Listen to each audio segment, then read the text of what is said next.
so I wanted to talk today about staffing. I recently went to a panel that had about 5 or 6 different TV writers on it. And they talked about staffing season, and they talked about a lot of the things that you need to know when you're going into those meetings with executive producers and with head writers.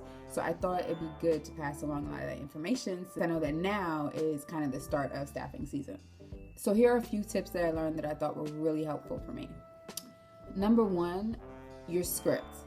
Every head writer and every executive producer will vary, but ideally you want to have both a strong spec script and a strong pilot script.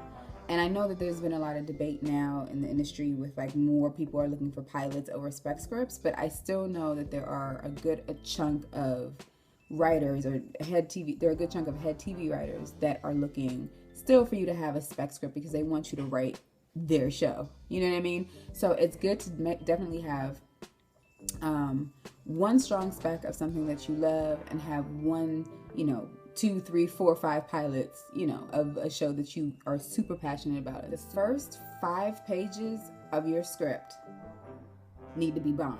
They need to be the shit.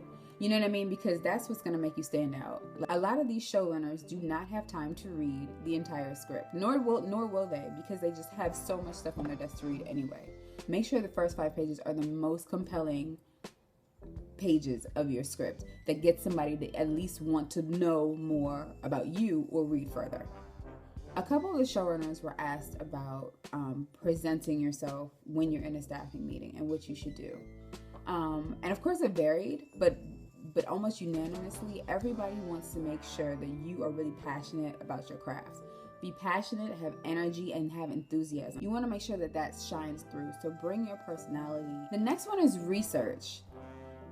Do not go, this is for any interview ever that you go to with anybody. Do not go into an interview or a staffing meeting not having done your research on the show, on the showrunner, on the writers of the show. Now, hopefully you're going into a show that you actually love and that you want to work on.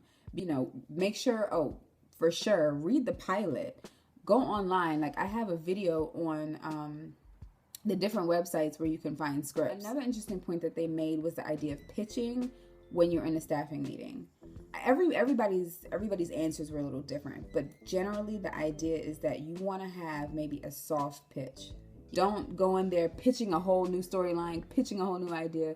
You want to go in there and you want to talk about a scene from the show. You want to talk about, something that relates directly to you or directly to your family, or an experience that you have where, you can expound on that a little bit more. In general, what I kind of gathered from it was that showrunners don't want to be compelled to have an answer for your pitch. You know what I mean? So adding in a little bit of a soft pitch helps to kind of show how you relate with the show and how you can throw ideas out there, and also shows that you're a valuable part of the staff, or you could be a valuable part of the staff. And then the final one, and there's so many more tips, but I try to keep these videos super short. The final one is don't be discouraged. If you go on any of these interviews, if you go on any of these staffing interviews and you're meeting with the showrunner and you're like, yes, I got it, finally, I'm here, and they don't bring you on, don't be discouraged, because there's probably a reason that you weren't picked for the show, and it may not necessarily be something that you can control, right? One example that they cited was that in one room they have somebody who's very bubbly and loud and kind of out there, and another person came in for the interview and they were also bubbly and loud and out there, which was great. That was their personality. That was fantastic. But they already had someone like that in the room. So they didn't need another person like that. You know what I mean? So sometimes it's not, they're trying to form a room. They're trying to see how everybody correlates and works with everybody else.